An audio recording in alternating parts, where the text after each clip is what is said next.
Šį rytą kviečiame Jūs į renginį, kuris ne tik smagus, bet ir sveikas. Treniruotę po atvirų dangumi aplankė mūsų kolegos.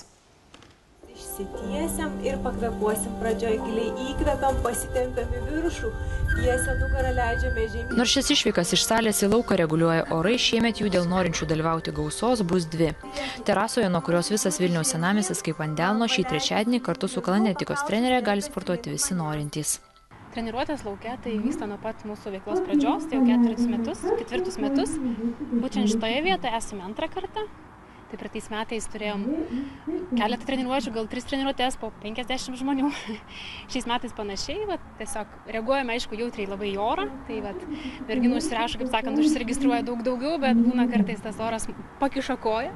Tai jau susirenka tos, kurios jau labiausiai matyt nori, drąsios yra ir panašiai. O pasiskirstimas kaip yra ir daugelis mūsų lankytojų, taipogi atsiveda merginos ir savo draugės, žodžiu, jau ką įkalbina tos ir kviečiamos čia ateiti. Šis renginys nevyksta reguliariai. Jų tikslas padrąsinti moteris apsivilkti mankštos aprangą ir išmėginti fizinio aktyvumo teikiamą naudą. Ne sporto salėje, o žvelgiant tolyn į horizontą. Sportuoti lauke tai iš tikrųjų yra žymiai geriau negu viduje ir daugelis merginų prašo to sporto lauke, nes jis toks iš tikrųjų daug labiau atpalaiduojantis. Ir kai tu matai mėlyną spalvą virš savęs, tai žymiai gali geriau atlikti viską ir pajusti tą kalanetikos džiaugsmą. Šiaip pratimus parinkau pačius tokius, kurie labiausiai atspindi kalanetikos visą prasmę, esmę ir visą gerumą. Į antrą kartą, nes čia šito terasoje, tai kiek aš žinau, antrą kartą vyksta. Tai aš tik pamatau, geras oras ir iš karto čia. Aš kur išgirdau internete, kaip ir dabar šiuolaikiniai visi žmonės viską randa internete. Labai smagu, tikrai labai smagu. Ir žinau, kad rytoj poryt aš neatsisėsiu niekur.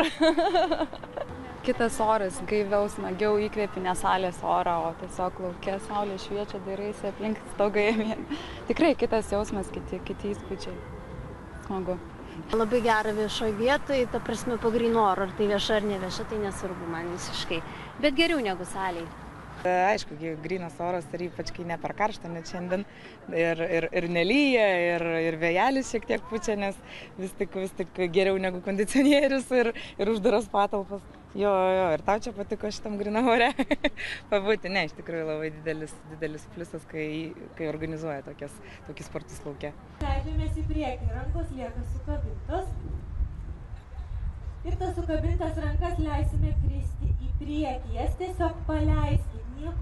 Visi norintys pasigrožėti vakarėjančių Vilniumi ir prisijungti prie sportuojančių laukiami šį trečiadienį toje pačioje vietoje.